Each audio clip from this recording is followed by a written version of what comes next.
Noëlla n'est plus à la télé. Carlos Moucha sala na TV mon côté. Lelo bazo te maloba ki na basa ba mo yuana bino bozala ki te on demande que bozo banga mais soki pona ko critiquer bandinga boyaka mbangu ko ba ke mutana PD mutana boye mais pona ba makambo zo comme la biso presse boza contre bozo ko loba te. Est-ce que poto ba photo sangana ka lisanga poto lo bangu. Mais c'est union fait la force, union fait la force. Maman, est-ce que poto lo balika photo za ka ebele? Ngana mona nga débat cha ba ça. Unité contre personne ne m'a contacté pour faire quoi que ce soit. Toi, tu penses que qu'est-ce qui va changer? Après tout, qu'est-ce qui va changer? Auprès de qui? Auprès de qui? La TV. Pour les gars, c'est ça? Ministère Joanna. Non, digital et qui n'a inspection digitale. Non, mais c'était la délégation des agents de Digital Congo. Qui n'a une inspection provinciale. Contrat même quand nous réclamons 12 mois impayés, maintenant on peut faire 12 mois tout impayés. Mais les jours on va commencer à payer. Tant qu'on a que nos signes de pays et c'est la salaire tant sous des monayotes.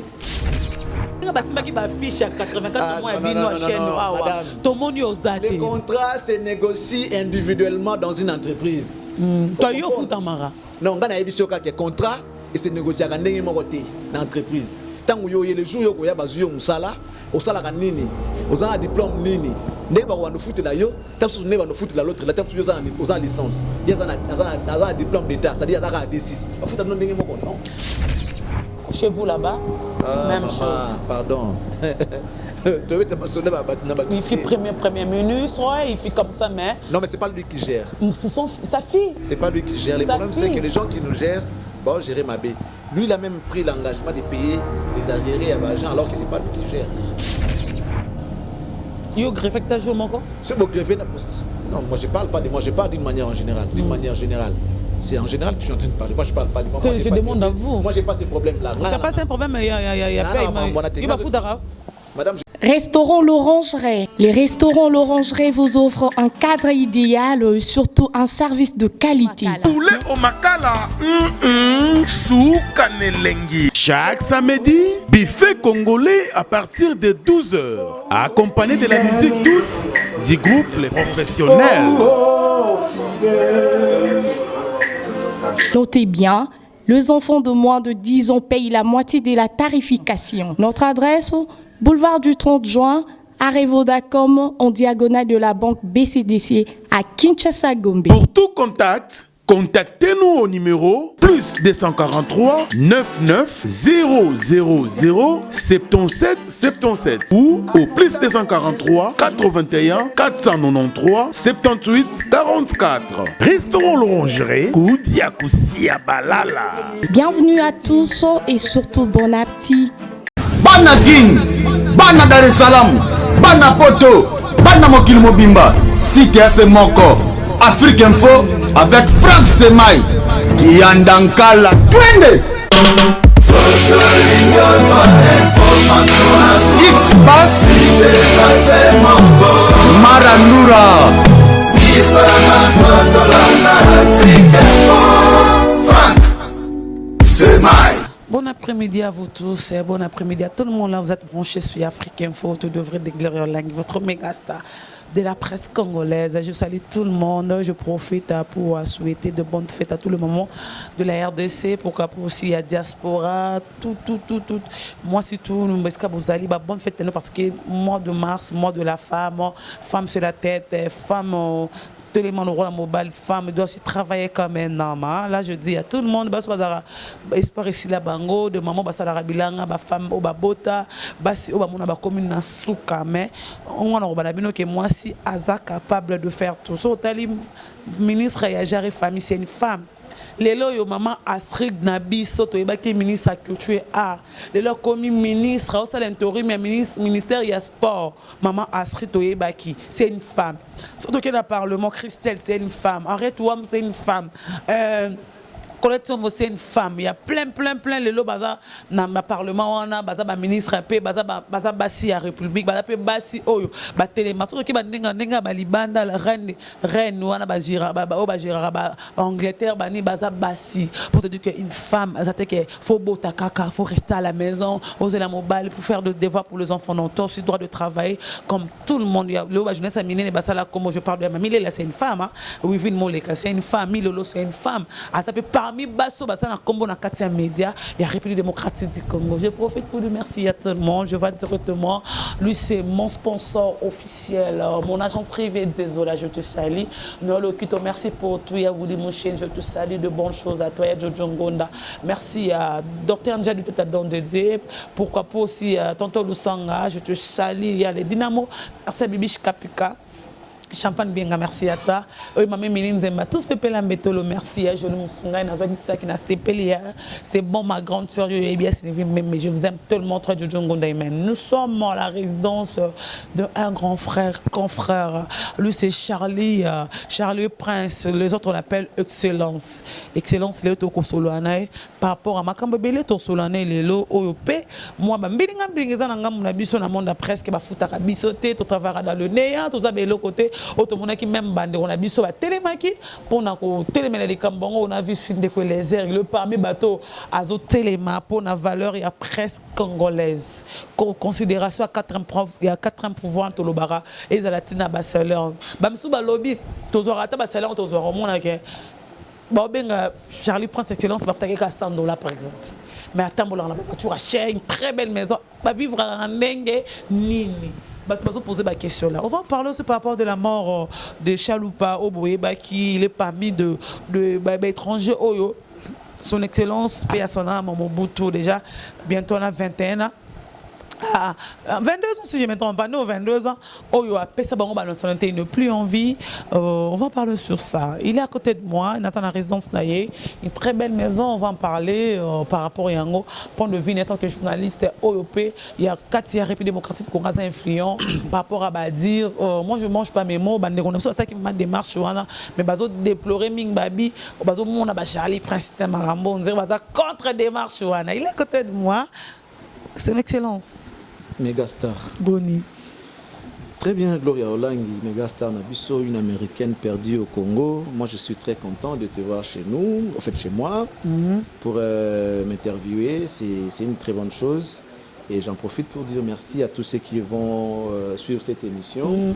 Je dis en même temps merci à toi de te déplacer, venir jusqu'à chez moi. Et merci encore à tous ceux-là qui sont branchés devant leur computer. Téléphone pour suivre ton émission. Et je vais encore te paraphraser pour dire bonne fête à toutes les mamans. Merci. La femme ne te sous-estime pas.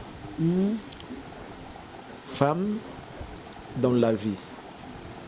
Déjà, lorsqu'on dit rien ne vaut la vie, ça veut dire que cette vie-là, c'est la femme qui la donne. C'est vrai que c'est Dieu qui a mis en elle cette capacité de pouvoir mettre au monde, mais c'est elle qui porte pendant 9 mois une grossesse. Ensuite, elle va souffrir pour donner la vie. Donc, lorsqu'on dit déjà rien ne vaut la vie, et cette vie, c'est la femme qui la donne, oh, pourquoi ne pas glorifier même la femme? Pourquoi ne pas dire merci à la femme? Tout à l'heure, tu as vu, il y a ma maman qui m'a appelé, je l'appelle chérie.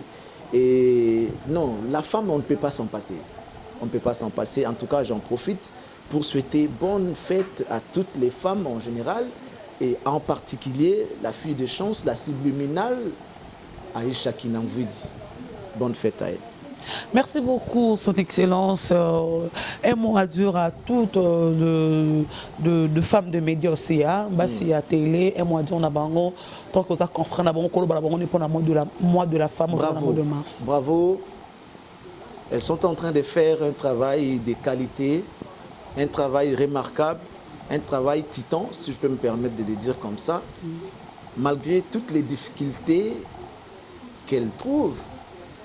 Nakatia métier Oyo, mais elle reste forte. Cette femme des médias reste forte, déterminée, courageuse, intelligente il y a de quoi à leur dire félicitations et bravo parce que les conditions ne sont pas réunies. Dans des conditions très très difficiles, mais cette femme arrive à relayer l'information avec les principes de récolter, traiter et diffuser. Donc bravo à cette femme-là, la femme des médias. Moi je pense qu'il y a de quoi à féliciter. À féliciter son excellence, Charles Prince de la excellence sur le monde des médias. Je pense que à chaque fois la téléphone, à chaque fois connecté, on a une information. Le monde entier télémélie, monde entier par rapport à la presse congolaise, tout ça vraiment la valeur la chaîne tout ça là, tout ça considéré par rapport à la salaire, ya ba nini tant que yo point de vue aux années par rapport à des camos de marche télémélie bande qu'on a biso par rapport à biso ba chaîne au ya Congo au côté Rambongo mon a des années qu'on a sima bon mon a tableau ya ba pib ya ba ni mon côté mais nous on se retrouve pas comme les autres mon a ba ninga musaza journaliste à la valeur makas na mboka na azo mboka na zo foutaye mission de service azo foutaye mais nous ah eza yango te votre point de vue par rapport à ça. Maglo, c'est en même temps complexe cette question. Mais je vais m'efforcer, hein? Je vais faire un effort pour qu'il en réponde. Bon, on a CPLI parce que lobby, baninga namboka mususu, on s'est retrouvé au monde accueil namboka nabiso et ça passe. C'est vrai, nous parlons de nous parce que c'est notre domaine, c'est le domaine auquel nous évoluons. Mais en réalité, c'est un problème. D'abord, il y a Mboka. Mboka nabiso. C'est parmi les rares pays où on a fouté. En commençant par l'État lui-même. Si l'État lui-même ne sait pas prendre en charge ses travailleurs, ça veut dire prendre en charge, ça veut dire besoin aux prioritaires, ça veut dire quand quelqu'un travaille. Comment on appelle ça? Les sungité. Et ça charité. C'est-à-dire quand quelqu'un travaille, il mérite son salaire. Et ça charité non, tant qu'on engagé, il faut foutre. Vous comprenez? Et ça, charité, c'est un droit pour celui qui travaille. Si vous pensez qu'il a le devoir de respecter là où il travaille son entreprise, de respecter les principes, tout ça, les règlements d'ordre intérieur à Moussala Naï, ça, ce sont les devoirs de l'employé. Alors, cet employé aussi a les droits, il n'a pas que le devoir, il a aussi les droits d'être payé, d'être mieux traité. Azoba soin na compte ya musala. Sikoyo na ozonga na côté ya biso ya presse. Ezali kambo mboka.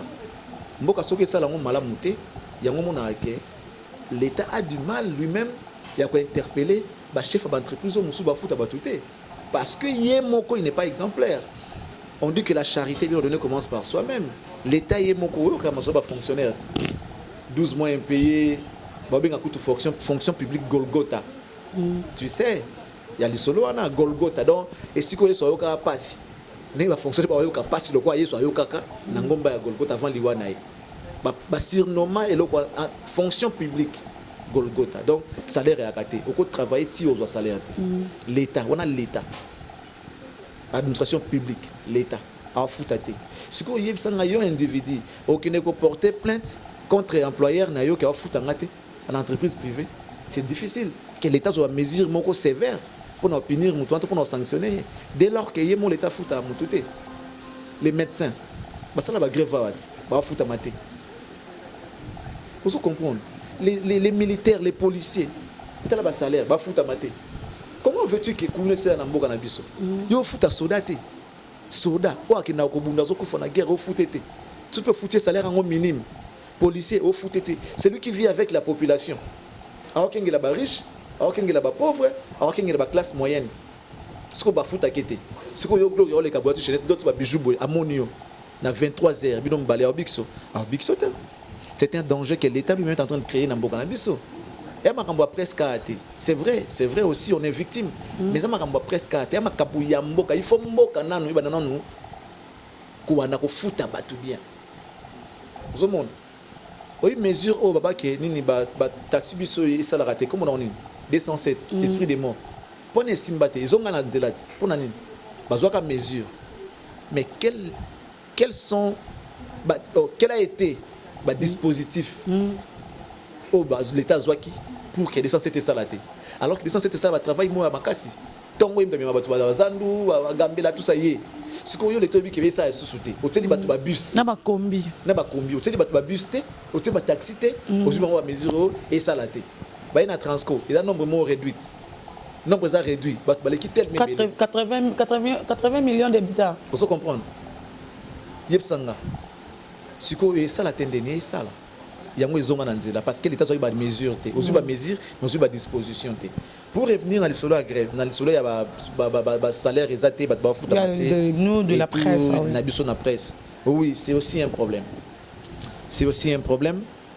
je crois que ça vaut quand même la peine ya lobelango mais bon tolela pas nanisiko. Non, excellence, si je posais cette question c'est par rapport que elle a montré moi bien en attendant les messieurs confrères na biso basaki ba dit mais tout le monde a rabino na kinawa par exemple Charlie il a une très belle voiture une très belle maison gagnera on ndengeni parce que ba foot rabino te de dire la vérité musu salobi au monde que salaire en ngozana musu il y a $50 eza ba $100 eza maintenant si ma Charlie Prince d'émission na yo mona bacha munene ya brasserie moro bona sima non so chaîne ezwaka maintenant tant que nous sommes des intellectuels comment mutaza licencié Charlie Atanga ebele azonzi ma bêtise à bongo avant par exemple 100 mois payé 12 mois impayés, bongo comment vous pas accepter na ko vendre ce bongo 10 ans 12 ans ba futa kaote. Bon je suis pas pour. Ah ouais. Mais je vais répondre maintenant au côté ici que comment vous faites pour vivre, c'est ça non? Ah oui. Les lots partout dans le monde, soit un salaire et zalaka, mais les gens net entreprise publique hein, de façon publique, les gens vivent plus des primes. Bah prime il est quand même salaire. Tant que on a par exemple 400 000 francs congolais, monsieur tant sous prime mobo il y a 1 million de francs. Ils en ont cadre de prime. Tant sous mission de service, bah frais de mission et les 4 sous salaire. Vous avez so tali ba papa za na ba fonction publique bana batanga na ba université batanga si bana muso ba docteur ba avocat banani basala ngondeni alors que bazana salaire te c'est vrai c'est que si comme ta salaire y bien oka yemoko surtout se retrouve à caté de to salaire ngote il est obligatoire ba fouta biso salaire na biso on se comprendre maintenant qu'est-ce qu'on a aspect vous faites comment pour vivre on se retrouve oui mais déjà comme les gens disent. Bon, si tu veux dire ça, il n'y a pas de problème. Moi, je sais, je vais te dire quelque chose. On se retrouve. Déjà, mon avis, il faut à la visionnaire. Il faut à la visionnaire. Même les ministres que tu vois là, les ministres, même le président Yamboka, au Sotali Kabila Longwe, mais Atiki, attends, hôtel. Parce que tu vas au par mois, il gagnait quelque chose. Ministre gagne, honorable gagne. Mbambong, ministre va gagner, sur le salaire na bango, ce qu'ils ont fait, ils ne peuvent pas le faire. Charlie, un député gagne $13,000, député national. Banda, une année, il a combien? Mais vous, journaliste, 4 pouvoirs du monde, vous gagnez $100. C'est déplorable. Oui. C'est déplorable. Mais, tu vivras quand même dans le sens où tu peux faire un reportage. Vous comprendre. On a un reportage, magazine. Je suis un journaliste et reporter. On a un reportage. On me paye par exemple $800,000, par exemple 800, 600, 1000, ça dépend, il y a caché dans le commissaire. Vous comprenez? Au même moment, la mission de service. Notre la mission de service. Non, on peut se monter en foutanga. Ça, c'est entre toi et moi, entreprise Nangati. Si tu veux m'amener en mission de service, au Solana Ngaïmo, on est attention aux missions à faire déplacer. Au Solana Ngaït, à Charlie Keti, quand on est sur Lubumbashi. Prince, Missa, quand on te dit, bon, le batambola. Missa, on fout $3,000. Gloria, ça dépend. Le bac Kabela, 5 000 à Kabelo, mais il y a une mission de service. Ça dépend, il y a un au son amour. Si tu as besoin de service, tu as besoin de service, tu peux imposer des conditions. Si tu as besoin de service, tu dois respecter. C'est vrai que ça, bolo côté tout basingate, que soit c'est non 1000, après 1000, bon solo là. So c'est que non ngani la bonne ko déplacer sans que nasima bon na mabo. Avant que na yo, pesangai autant. Et pas ah Charlie Prince dans un côté mais producteur après ça moso to komi kuna mais non avant ça temps sous autant ça to comme kuna aussi c'est là yo na respect au après ça kayo na ndenge mi pesa valeur na ndenge na yo moko à respecter engagement besoin mon aïe autre chose tu fais un reportage si tu signes au signer un reportage tu prends de l'argent ce que ça mayele avec cet argent là sorry pourquoi ça rappelle du kamususu netinga ba bi cop na salaka ba bi cop na salaka. Moi je suis dans l'histoire des ventes et achats de véhicules. parce que avec mon travail seul, na koko vivre te na bana. Moi si bana batanga tout ça ba école paye cher et tout, au foot ndaka ba tout ba monta tout foot déjà wana, aux en carburant, aux en transport, aux en nini crédit na téléphone et simbate. On doit être prévoyant. Mais na lobité que tout ça la rabon faut foot abisoté non. On a un salaire minime, maigre salaire d'ailleurs et baksa na ba foot abinoté ça fait très mal. Ça fait très mal. Donc tout ça ils a faute à l'employeur na bisoté, ils a faute à l'État. Il devait lui-même montrer l'exemple dans ma particulier, d'entreprise privée, que voilà, moi je traite la population bouillie. Voilà comment je traite mes travailleurs. Et vous devez suivre ma condition. Inspection provinciale ou encore générale, il y a travaillé. Nous avons un problème, on ne paye pas, on a greffé. Un employeur.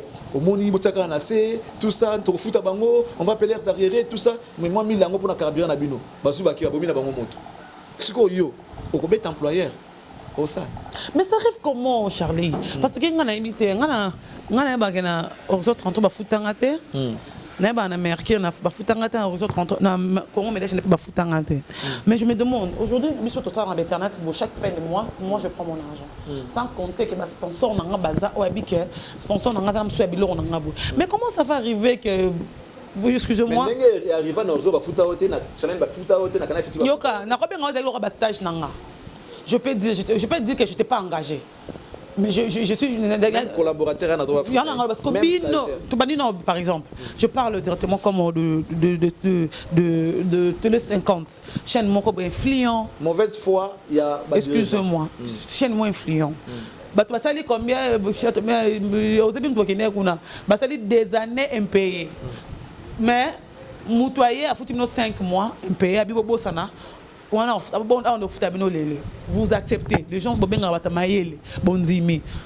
Mon la chaîne commence à dire 12 mois, Charles, on ne te paye pas. Tu restes là. Ça base de quoi? Tu gagnes quoi pour rester là? Il y a un moment qui va télémi comme de nous là, m'a dit, on va dire que vous avez un colo, vous pouvez que la bino misala.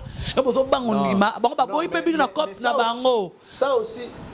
Bah boya na monde de bango ba monde TV ba boya ba comme na monde ba monde ba gens ça ba monde ba gens ça ba pib na bango ba chaîne na bango ba boya bino kuna tena sasa ba boya bino bango ba ça ba totelo image moi je connais Noëlla c'est une fille très intelligente que je respecte. Pourquoi ba boya je respecte boya ko évacuer monde na bango na ba koma ya ba c'est la démarche bongo il y en a lobby connaissant Noëlla Madinga. C'est que tu n'as pas suivi le ministre. Connaissant Noëlla Madinga. Akokolo banini.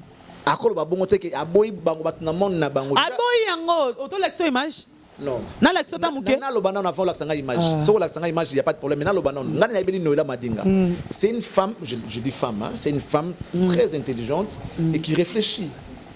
Je sais comment elle réfléchit cette dame. Je ne pense pas, je vois mal à l'oba. Baboy na monde na monde na bango pour évacuer cop na bango. Laisse-moi évoluer. Je vous en prie. Les problèmes est anini. Monde na bango on est habité parce que tout ça dans le monde audiovisuel, ils ont l'événementiel. C'est dans ces mondes là audiovisuel. Tout on a un monde audiovisuel. Là où nous sommes, les audiovisuels. Vous comprenez? Place bango bazar, ils ont audiovisuel. Ce que tu as déjà. Monde na bango yango anini. Nous tous différence là anini, tout ça la rendre pas bateau. Peut-être hier à une agence naïve. Demande-moi pourquoi. Le boy. Ça va faire comprendre aussi, excellence. À boy qui est, ne bon marché bon bolong amisa, ne bon ba grève bon bolong amisa.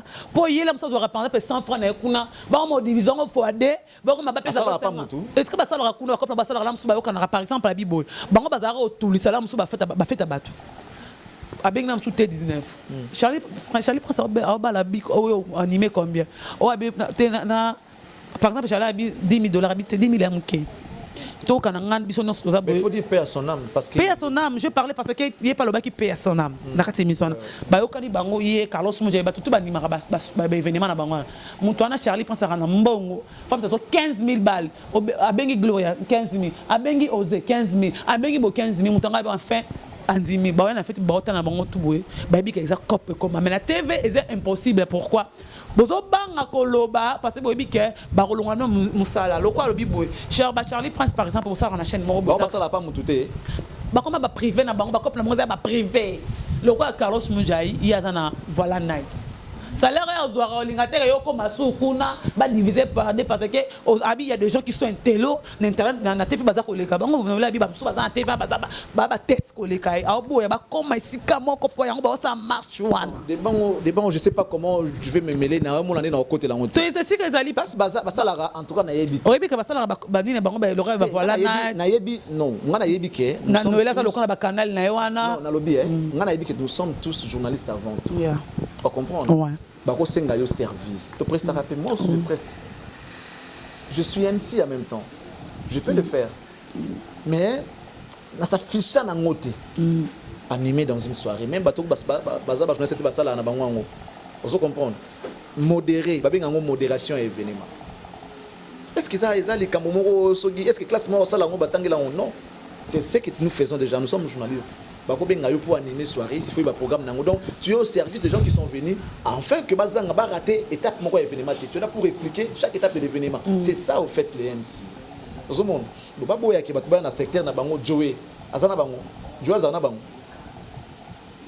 Joey banga tazana bango na yeba po yo mto yebi yango bien kolekanga ina yebita yo mto mais Joey azana bango te mais c'est un grand asala MC Joey asala ba nini ba modération na bien asala très bien qui encore qui d'autre Fanfa pa na bango asala ngo pe bien nani susu na yebi nous tous to sala ngo j'ai déjà vu Nati animer dans une soirée moi je l'ai fait j'ai vu encore Marius là animé Joey animé ba yekuta comment sala ngo trop animé na ba soirée siko so bengi par exemple que non événement moko boezali to lingi yo présenter événement wana neto benga ngo présentation ba événement toi tu as animé na ba concert ba musicien non sala ngo te non animé concert c'est ça dépend yé ce qu'on va pas mutu mo so ki mutu ko mona yé ce qui nani monsieur ce qui Van Dutch yo za pas ceux qui intègre ceux qui n'ont mais c'est moi comme on a eu makako abengi yo est-ce que yo ko boya parce que ba ba sala pas vendre non et ça musala so ko yebi yango les gens vont te demander to vanda biso na bango ba benga mono ya baza villa ko animer na Vodacom Superstar Abdul mais attends ça c'est fou de nous bango so baza na kata ni pas ba télé la ngote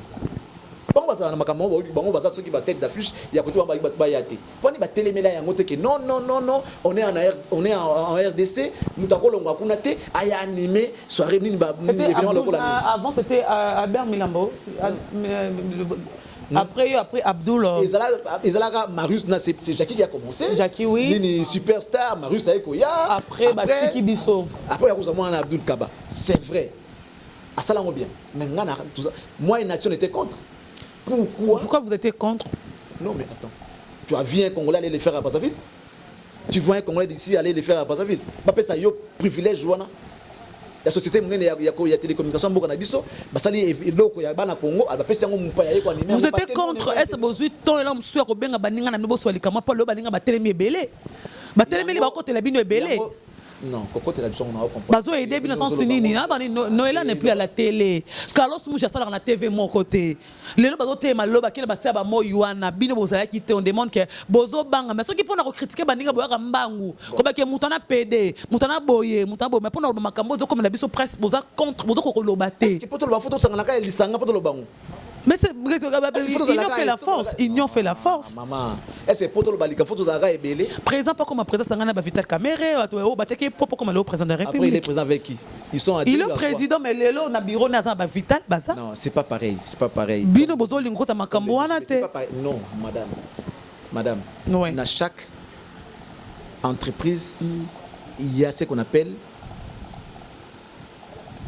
comment les règlements d'ordre intérieur grève c'est un droit prévu à tout citoyen à tout employé vous comprenez ce que monique vous allez les dans si tout le monde a salaire vous pouvez gréver ceux qui vont gréver et c'est un employeur vous solana employeur parce que la lettre vous savez lettre vous précisez ultimatum tout ça et tout donc solana par rapport à mouvement go salama boy vous précisez ça ni préavis employeur soit un bibinoté ce vous mettez vous allez grève ceux qui grèvent comme ça la négociation dès qu'on négocie un employeur na biso monique ça un avantage na bino il faut aussi ça grève yo grève ta jour mon c'est bon grève non moi je parle pas de moi je parle d'une manière en général manière générale.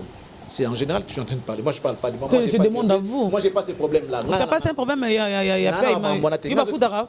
Madame, je te parle d'une manière générale. Vous comprenez? Si vous greffez employeur au Sangsabino, vous sololi, ceux qui vont moniquer, vous close au bouzui, c'est avantageux pour la binonion surtout. Vous comprenez? Vous levez grève. Vous avez le moussala. Si vous avez que sous salaire, vous avez à résoudre des problèmes d'abino. Vous l'avez fait à mouti. Vous avez le moussala normal. Vous pensez que 84 mois impayés, on a plus de salaire nyonso. Par exemple, bino na TFS, vous avez une grève, vous avez une makamwana, donc il y a le 50. Aujourd'hui, Digital Congo, on a le collègue pour t'aboyer pour ça là. Pour n'ango, aboyer, on a ça vandi. Par rapport à ngo que grève. À salité. Oui. Non, bengi na tuni non. C'est salité. Oh, c'est que nati a grève. Attends, non, na bengi siko. Bengi vraiment la grève et monsieur Zali. Et monsieur Zali, on a vraiment à cette nabiso par rapport à ngo. À ça l'émission, il y a pas nabi notre natif à Nati nabiso. Ah, c'est que ça va preuve, c'est bon, je laisse Nati. Oh baninga raison de baninga basali groupe WhatsApp, oh bazo téléma contre son. On a peu contreté, mais seulement qui a contacté qui pour azanaka ta groupe. C'est ça le problème. Qui a contacté qui? Au bien qui moutos il y a boss pour si moutou notre on a besoin ça la boye mutaboyi. Parce qu'avant de condamner, il faut d'abord voir. Bazo condamné pour bazo monote ne loko mon côté. Bazo condamné parce que nini. Bazo mono ne loko mon côté. Baninga basimba ki ba fiche à 84 mois et bino chaîne awa. Tomoni ozate. Le contrat se négocie individuellement dans une entreprise. Toi yo futamara. Non, ngana ebiso ka ke contrat et se négocie à ndenge mon côté dans l'entreprise. Tant yo le jour yo ko ya bazuyo musala, osala ka nini. Osala un diplôme nini. Ndenge ba ko foot na yo. Tant que vous foot de l'autre, la temps vous avez licence. Il y a un diplôme d'état, c'est-à-dire qu'il y a un D6. Il faut non. Tenola Madinga, à l'objet, elle est D6, mais elle gagne beaucoup d'argent. Il faut finir à des centimes à l'université.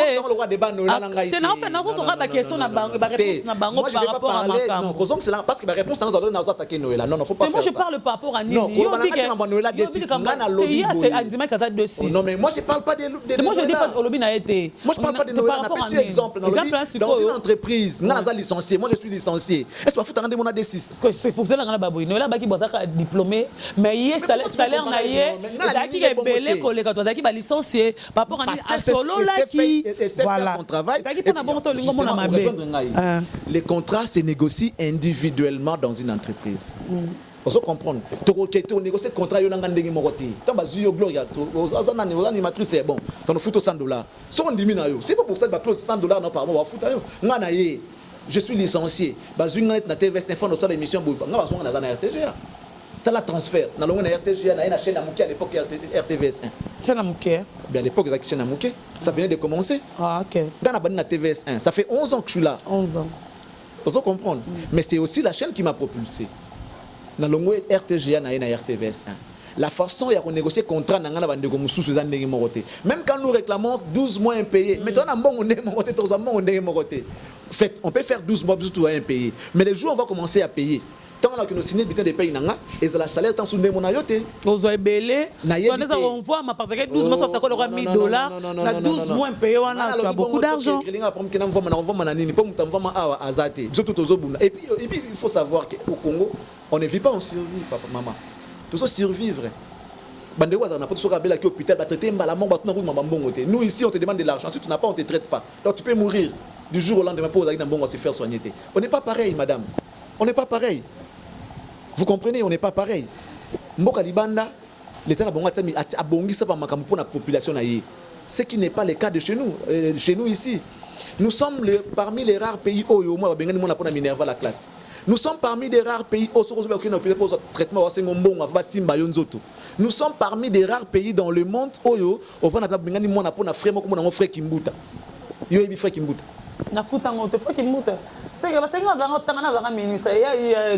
vous comprenez? Il y a un frère, le frère de la ville, je te dis. Parce que quand on parle de Kimbuta, c'est la ville. Nous sommes parmi des rares pays. Nous sommes parmi des rares pays, madame, dans le monde, au Salaba, Foutoté, et l'État ou encore l'employeur trouve ça normal. Tu n'as nulle part où aller porter plainte. Vous voyez, nous sommes parmi des rares pays Oyo, Moutou, Aozanga, na eloko aolia. Ovandi penda bozangi na ndako na eloko aolia. Attends, c'est inadmissible. C'est inadmissible. On ne parle même pas de l'Europe. Parlons de nos pays, nos voisins, des pays voisins ici. Parce que la solution yanzala. Bon, la solution comment faire pour tonga peut-être, pour t'acheter une voiture. Bon, même ma voiture, on peut pas citer parce qu'il y a des crédits que les gens... japonais, pour se comprendre. Donc, on n'est pas encore un pays sous-développé. Non. C'est-à-dire, on n'est pas... C'est-à-dire, non seulement qu'on n'est pas développé, on n'est pas sous-développé. Voilà. On n'est pas un pays développé, moins encore sous-développé. Comment en tout cas, il faut réfléchir. Il faut réfléchir. En plus, oui. Nous sommes parmi des rares pays où au grévé, l'employeur te fout dehors, diplôme avec le système, tout ça polémique, par exemple, parlons un peu de excusez-moi, hein, parce que sur la soirée de Toulouse 50. Le grand frère qu'on respecte beaucoup, Jean-Marie Kassamba, dit les DG. Comme toi, par exemple, votre DG, le nom c'est est-ce que nous on a un DG d'ailleurs? Ah non, c'est Madame Benoît. La fille de M. Mozito. Oui. Quand les gens te disent comme ça, Oza Ingra, en plus, Boza journalier. Moutasali, télé 50, stagiaire. Stagiaire, bandé, c'est 6 ans. Indépendance, et c'est sera cinquantenaire. 50 ans d'indépendance. Si les chaînes, il y a 5 chantiers de président de la République, ex-président de la République, Joseph Kabila. 5 chantiers. C'était les 50. Baba Noza, stagiaire. Si les lots, Boza Bengra. Tant qu'il langage, on a vers ton frère. Omilo Belini, Moutas, Koti Simbongo, Moutafanda Rawana, Moutagio Bengue Engra, una zone dans le néa. Dans le néa, c'est un banina Moutou Oyo, à Sali Moussala, à Koti Solombo, on a 4 entreprises. Une fois, j'étais avec un ami ou une amie, bon, j'étais avec des amis. À l'époque, Nada Namoutou Kate, Tozu taxi. Tout le bien un chauffeur. Tout qui déplace tel. Tu vas taxi normal. Il y a 4 personnes. Oui, normal. Pendant qu'il y a on dit au chauffeur, papa, moi, vite, on va imposer un aïté. On a aidé nous transférer parce qu'on a aidé Bino. Tu vois les Congolais? Mon foot, on a tendance à confondre ma cam. Ça veut dire, yo sali chaîne na yo, au lancer recrutement. Moi je viens, même si dans le néa, je viens de l'université pour le travail que toi tu veux me donner. Et je viens chercher du boulot. Et ça charité, faveur. Ce n'est pas une faveur, madame. Je viens, je dis, même nos domestiques, et ça va être charité, tout ça là-bas, elle faveur. Alors rendre yo service. Toi à ton tour, tu as les devoirs à foutailler. Pour elle ou lui, c'est un droit que yo au foutailler. Pour toi, c'est un droit que yasa elo musala. Et ça échange à service. Alors, nos patrons ont comme tendance que so ozu mutu na musala et ga nanda kuna chômage. Donc on dirait au rendre service. On dirait au aider. C'est normal à l'obabongo. Parce que parmi bandeko na télé 50, la plupart ba université hein. La plupart, à part quelques-uns comme Arlette, comment s'appelle Arlette Billy, oui, je crois. Tony Chaud, Nicolas, qui encore Fanfan Venant, Boujimaï. Bon, bref, on se comprend. Et ça faveur, que les gens ne confondent pas les choses. Ce n'est pas une faveur. Ça veut dire, et ça échange. Moi, je te donne des services, toi, tu me payes. Même un journalier, même un stagiaire, ce qu'on a presté, il faut foutre. Même un journalier. Différence, c'est qu'il y a la fin du mois, vous calculez par rapport à temps jour à Sali. Ça veut dire que par jour, je viens à prester. Bon, par jour, combien 10 francs, on te paye tes 10 francs, tu pars. C'est la fin du mois. Contrairement à la salarié. On se comprend qu'il va confondre. C'est parce que, selon lui, il s'est dit, qui aiment aider Banoko. C'est-à-dire, les gars sont venus, ils ont travaillé. On est à Floris Antoto, Marlon Kachamou, tout ça. Nos amis là, ils ont bossé. Comment on va communiquer. C'est-à-dire, c'est les fruits de leur travail. Jean-Marie n'a rien fait. Ateli Bango, il a mis à disposition. Des services à présidence, mais cette chaîne-là, attends, je vais te dire l'histoire rapidement. Il y a chaîne, il y a une chaîne, il y a AKM. Augustin Katumba.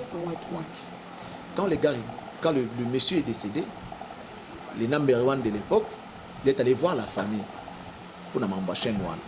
Azong Selibango. C'est qui s'occupe de visibilité des 5 chantiers des chefs de l'État? C'est monsieur Moïse Ekanga. Moïse Ekanga. Oui. Ou comme il est député. Il s'occupe de la visibilité à 5 chantiers. Alors cette chaîne a été créée pour rendre visible l'action des chefs de l'État. Alors, ils ont pris Jean-Marie, comme c'est un professionnel, à diriger la chaîne. Jean-Marie n'est qu'un gérant.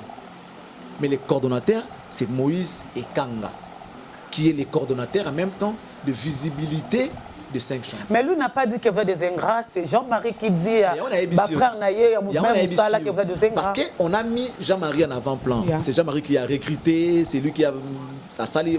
C'est vrai qu'il a vraiment bossé pour la chaîne commandée. J'ai même appris que Mbongo est à chaque fin du mois à la présidence pour foutre à Batou.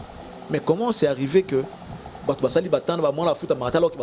mois, Mbongo a la présence pour payer les agents. Quand bien même que la chaîne produit. Vous comprenez? Chez vous là-bas, même maman, chose. Pardon. Il fait premier ministre, ouais, il fait comme ça, mais... Non, mais c'est pas lui qui gère. Sa fille. C'est pas lui qui gère. Le problème, c'est que les gens qui nous gèrent vont gérer ma baie. Lui, il a même pris l'engagement de payer les arriérés à Bajan, alors que c'est pas lui qui gère. Mon tout le monde a regretté, tu sais, bon, agré, il y a un avion, on a privé, mais c'est faou, bon, qui n'a pas tout comme un salaire permanent. Mais ce n'est pas lui. Le statut, il y a Moussa Ezaïe, lui n'est pas le déjà. À sa autorité morale. Voilà, pas tout le monde a parti, surtout qu'il y a parti, il y a Makambo, il y a Chaloupa. Point de vue nayo, est-ce que vous adhérez à la démarche de Carlos, de Lézer, de Mandinga, au Kota? Lutter contre. Pardon. Allez-y comprendre d'abord, il y a un pour comprendre ma malheureuse. Non, mais il ne faut pas dire à ma place. Moi, je n'ai rien dit. Personne ne m'a contacté pour faire quoi que ce soit. Toi, tu penses que qu'est-ce qui va changer? Après tout, qu'est-ce qui va changer? Auprès de qui? Auprès de qui? C'est ça? Non, digital et qui n'a qu'une inspection digitale. Non, mais c'était la délégation des agents du Digital Congo. Qui n'a qu'une inspection provinciale. Non, mais attends, mais Carlos, ça dans la digital. Madame, je te donne l'information. Lézer. Je vous donne l'information. Oui, je sais. Parce que tu as pas l'information. Agent, il y a Digital Congo. Il va lancer grève. Comme les employeurs na bango babito opté pour un dialogue. Le dialogue et arrangé à Makam. Leur employeur a refusé de dialoguer avec eux. Bureau en moto. Non, voilà, on a la zaïkounati. Vous comprenez? Employeur na bango a boyi kosolana bango malgré option et dialogue. C'est ainsi que na kina inspection provinciale, il y a travail pour na ko exposer problème na bango. Vous comprenez? Ceux qui se sont fait accompagner des collègues ou encore confrères ou tout ça, non.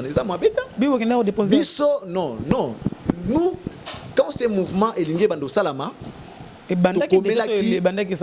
avant et Banda. Tu me laisses pas le temps de parler. Je vous en prie. Je vous en prie.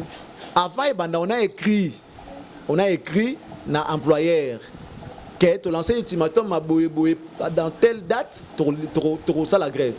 Pour ne pas marambouer. Tant que Monique, de l'évaner l'équipe, tu lances action à grève.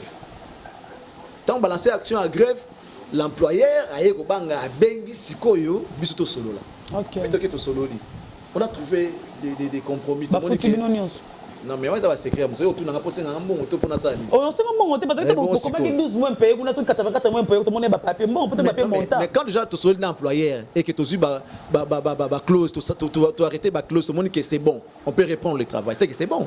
Toi, nous sommes des adultes, nous sommes des majeurs, nous sommes des adultes, nous sommes des parents. Toi, tu es un employeur, on que nos intérêt, nos avantages, vous posez des conditions, il accepte. Pourquoi aller voir l'inspection provinciale du travail? Voilà, je pense que Charlie l'a expliqué. Bango digital, déjà, ils ont ceux qui chaîne pro-gouvernement. Il paraît que ça a raïs. Digital, ils ceux qui a raïs. Ils vont foutre à mater. Et que Bango soit un employeur a boy que soit un bango. Il y avait de quoi qu'ils aillent voir saisir l'inspection provinciale du travail. Nous, notre employeur, il a accepté de parler avec nous, on a parlé avec lui et puis voilà, c'est bon. Après des années, employeur na bango, anzimi ko so na bango afuti bango. Je pense que afuti bango na ba prix, je sais pas ce que ça bango. To bo abo ba passer boto sengimbo. Je pense que bandero pour ça démarche na pe Charla bola msusu bo sengimbo. Non, ngai mais pourquoi tu as un conflit na ba? Qu'est-ce que lobi na nga kelele mso bo ba pona sengombo? Non, mais attends, nga na ko ça la grève ya nini que mona inspection provincial de travail nanini pour dans un problème ou on a testé. Mais attends, baninga no pe bataki basima ki papier aux akité. Voilà. Parlons maintenant de la. Tout ça pour ça, tout le monde est en vérité. Vérité. Vérité, ma cambo. L'homme sous vérité, beaucoup le bâti. On ne relation moi le babi. Maramba vérité, le bâti. Oh, le couteau le babi misaka. Je sais qu'on a pas maman le couteau. Je sais que nous sommes pas maman. Tu as évité que le maramba couteau batou. En général, je parle pas de Charlie. Prenez tout le monde. Mais en général, on a maman. En général, on a comme ça on le dit comme on a. Quand tu as maman baninga no achète, basi magi papier aux akindé. Est-ce qu'il fallait que nous allions? Charlie Mougal basi. Mais il faut y avoir éveil et ça la manabatu surtout. Il y a idée pas mon tout mon même ba éveil patriotique il y a idée pas mon tout mon quoi pas musu ba adhérer na idée na ye ndengo za boita ngo zoka idée comme journaliste mutatinda ka ote yo moko mutu bandaka ko koma yango au comme journaliste ndeko mo sponsor vous avez sponsor pas partenaire oui voilà est-ce que ba satonga bandaka journaliste ça la kate ba yetango yo ça déjà un grand pas autangi ba classe na yo aussi ba classe na yo o wani ko simba mikonde bango ba yeko ya ko batia au pouvoir fait que l'évolution. Voilà Charlie Prince, parlons maintenant de Chaloupa. Ça fait très mal. Ça fait trop mal le Anaé, Azaki étrangère, postulé, machin. Étranger, c'est un Congolais. Il faut pas dire c'est un Congolais. C'est un Congolais. C'est un Congolais. C'est un Congolais qui est décédé et puis a Koufi dans la prison dans la condition où il a bien été. Il est mal bouge, lui il est comme ça, que mon conduit me terme mabe ba non mon va aventure on doit qu'il en a non quoi qu'il a on te demander ko lo on doit on a nani kasi na mon conduit me terme mabe tu parles na raïs mon conduit yo taka ko ba tuka bongo ka ba kango bongo nani on doit mon conduit prison mon conduit me terme mabe écoute na ba mboka nyoso opposition ezalaka il y a à gauche il y a à droite il y a à centre ce qui est normal. Tout le monde ne peut pas adhérer à ta vision. Voilà. Quoi que tu fasses, quoi que tu sois, qui que tu sois. Vous comprenez? Qui peut adhérer à la vision. C'est vrai qu'on peut être charismatique. C'est quoi être charismatique? Ça veut dire c'est être capable de ramener quelqu'un à ton idéologie. Non, c'est charismatique. L'idée a charisme. Charisme, c'est comme ta fierté. Charisme, ça veut dire être capable de ramener quelqu'un à ton idéologie. C'est ça être charismatique. Au lobby, aussi. Au salle comme il est bien, balanda. On passe. Jusque-là, démocratie est athée. Quand bien même qu'on s'est dit aujourd'hui être dans une république démocratique, mais il n'y a pas ce qu'on appelle démocratie dans le vrai sens du mot.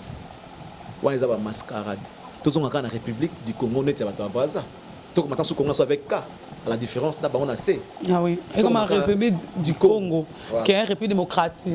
Donc pour la République du Congo pour créer une différence là on est à Baza. Qu'on enlève ces mots là, démocratique. Pourquoi? Dans le dictionnaire sur la démocratie, nous avons salama. Ils ont remetté.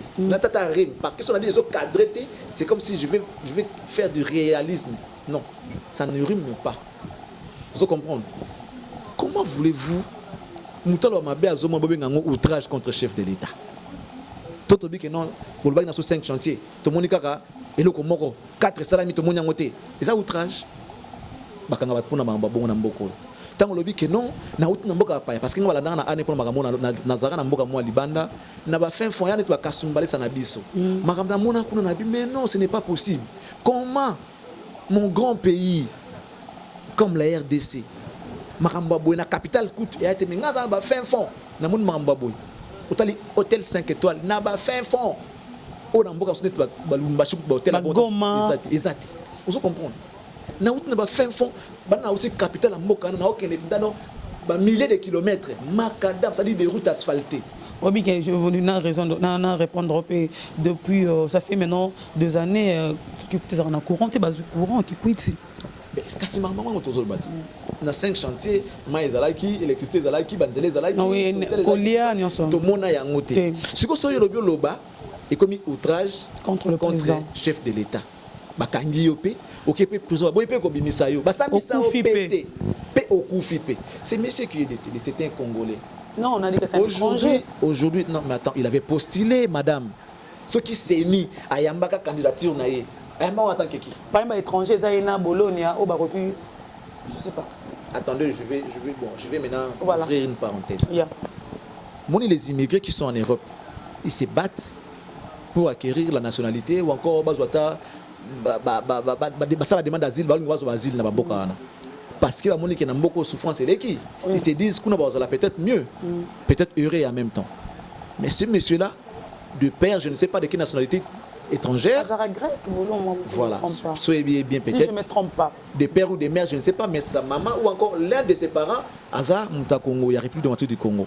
Et ça là que il a opté, malgré toutes les souffrances, toutes les difficultés, ce monsieur a opté pour la nationalité congolaise. C'est pas facile, hein? Comment il a renoncé à sa vraie nationalité. Ça dit ça, allemand. Avoir qui nationalité allemande, ou bien sous grec, ou bien ni française, andimi kopti kalanaye congolais.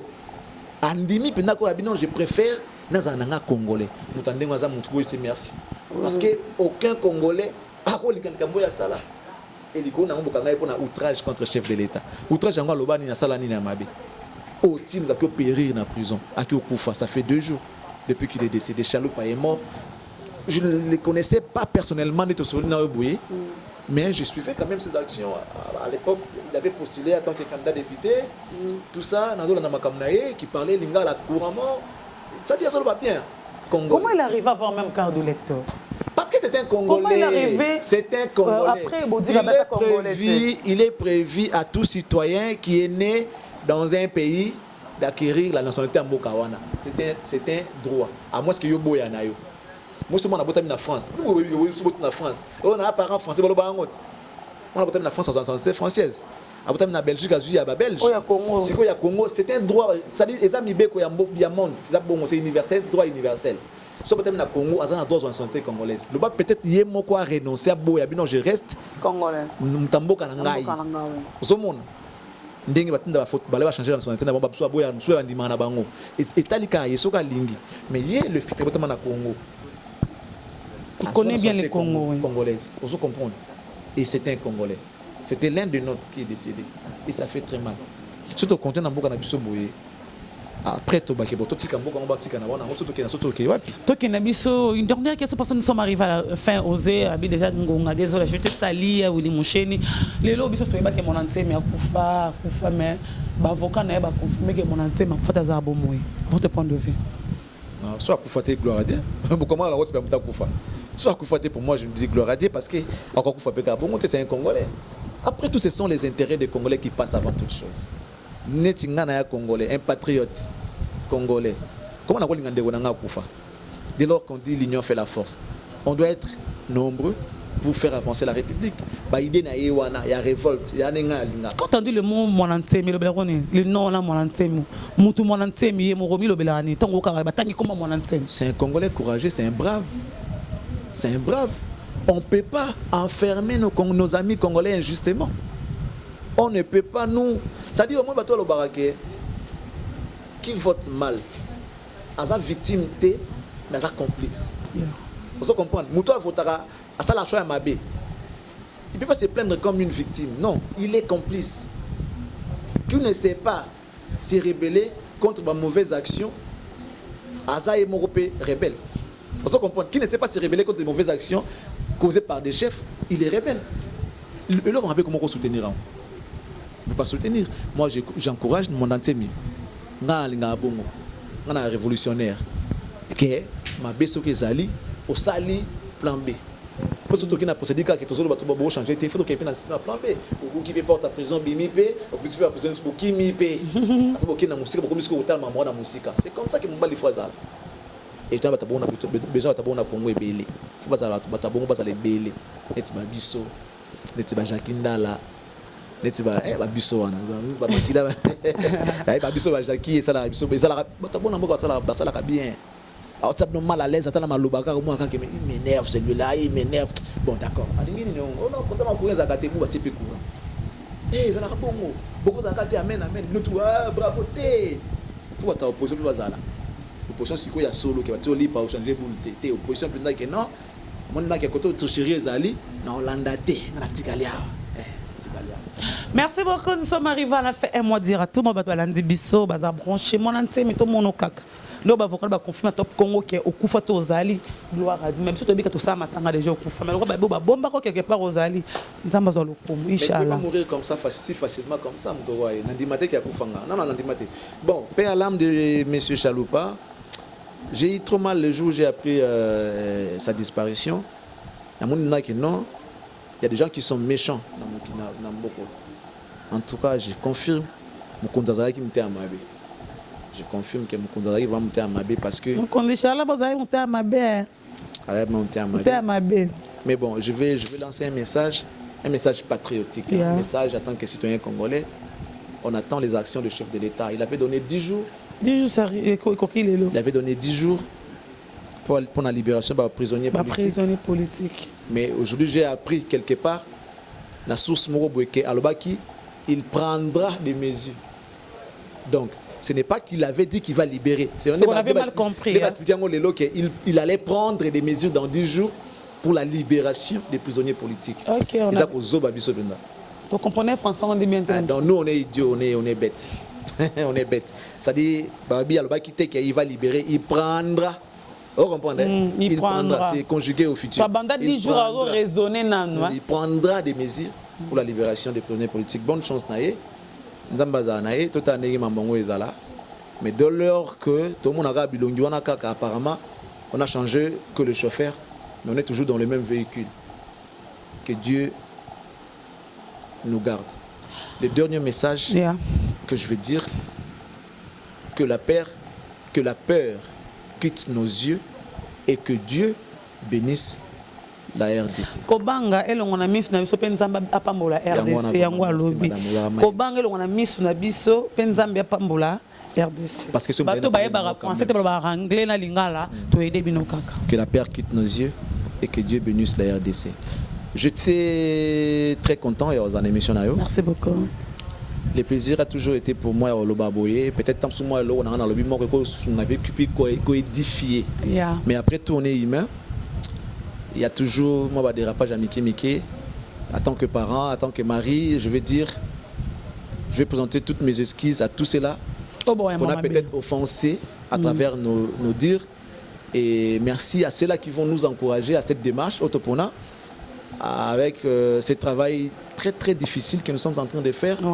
Des fois on insulte même nos mamans. Mais nous, on est toujours là, pour vous informer. C'est pas facile. Et ça fait très mal de voir les gens insultés. Ce qui est mal chez les Congolais ne construisent pas. Les Congolais ne donnent pas les idées. Mais tout n'est pas bon. Yo, maman na oui, mais yo lobby rien. Azel loko talumba kuna ela ça yo kasi yo lobby yo mute loko lobby nini alors ba rien. Yo ngai mona commencer au finga. Merci Gloria Lang. Nous sommes arrivés à la fin, c'était la Charlie Prince. Je pense qu'elle a tout dit hein, par rapport à Mamondo, on s'inquiétait, je pense que tout le monde a. Mais moi, c'est qui ça, toi? Moi, c'est ça que je me comme Adou, comme il y a un monde qui t'a ça va bien. Qui t'a bien. Moi, après, je finis, je finis. Au commun à Mire. Zakara est le mot, c'est un peu de temps, fini, parce que si ça vous c'est là. On va faire ça, là. Oui, on va faire ça. On se l'a dit. Sauf que nous avons fini, mais si vous avez la mère, non, fais pas ça. Maman, bisous. Merci beaucoup. Nous sommes arrivés à la fin. Je dis merci à tout le monde qui est branché. Désolé, je te salue. Willy Mouchen, merci à toi. Je te dis de bonnes choses à toi, docteur Anja, du tête à don de yeux. Non, le kit ton Azaramoto, docteur Anja. Azaramoto, États-Unis qui n'a. En États-Unis qui n'a. Merci. Christian, on s'en dit déjà. On donne des Azaramoto. Merci beaucoup. Désolé, mon agence privée. Tantôt nous sang. Non, le kit, je te salue. Ah, mais c'est Franck Stéma. Il y a tous pépélés. Mbetolo comment tous pépélé te na bininga zo boka motu de boy ki franga zo boka mame mili nzemba tous pépélé en Mbetolo. Ya joli musunga, merci pour le cadeau à sec. Ya Christian ça linga vraiment bien. Merci aussi à tout le monde à linga champagne bien bibi kapenga je vous salue ba tout trois qui branché Charlie l'a tout dit. Oh ya moné les zenga barabona na mutamputé. Na caméra boso za besoin ça doit de répondre. Yaka so moné mama le boza contre on est là to yamba bino. Ose merci à toi. Merci à tout le monde, on se retrouve prochainement. Osez, merci, bye bye. Hein, tu as fait un travail de qualité. Il faut travailler avec un professionnel. Tu travailles avec un professionnel. Ça veut dire, à Yebi, une bonne marche et émission. À Yebi, conducteur n'a pas aider bis sur le babylon, on a bossa, on a merci beaucoup. À la prochaine, je non alias qu'on a dit si n'allait pas Charlie. Non, je l'ai dans une art. Pas ce monsieur. Na zlie na zuna ke. Na biga o kata na montage. Te dokata te. Ose ko kata montage tango na attaque. Na ye vraiment na sisi na lie. Na biga o kata na. Au monde ngo na lie na sisi na ke. Merci beaucoup, à la prochaine. Restaurant L'Orangerie. Les restaurants L'Orangerie vous offrent un cadre idéal, surtout un service de qualité. Poulet au makala, soukanelengi. Chaque samedi, buffet congolais à partir de 12h, accompagné de la musique douce du groupe Les Professionnels. Notez bien, les enfants de moins de 10 ans payent la moitié de la tarification. Notre adresse, boulevard du 30 juin, arrêt Vodacom, en diagonale de la banque BCDC à Kinshasa, Gombe. Pour tout contact, contactez-nous au numéro plus 243 99 000 77 77 ou au plus 243 81 493 78 44. Restaurant L'Orangerie, Koudia Koussia Balala. Bienvenue à tous et surtout bon appétit. Bana King, Bana Dar es Salaam, Bana Poto, Bana Mokil Mobimba, Site FM Moko, Afrique Info avec Franck Stéma, Yandankala, Twende. X-Bass,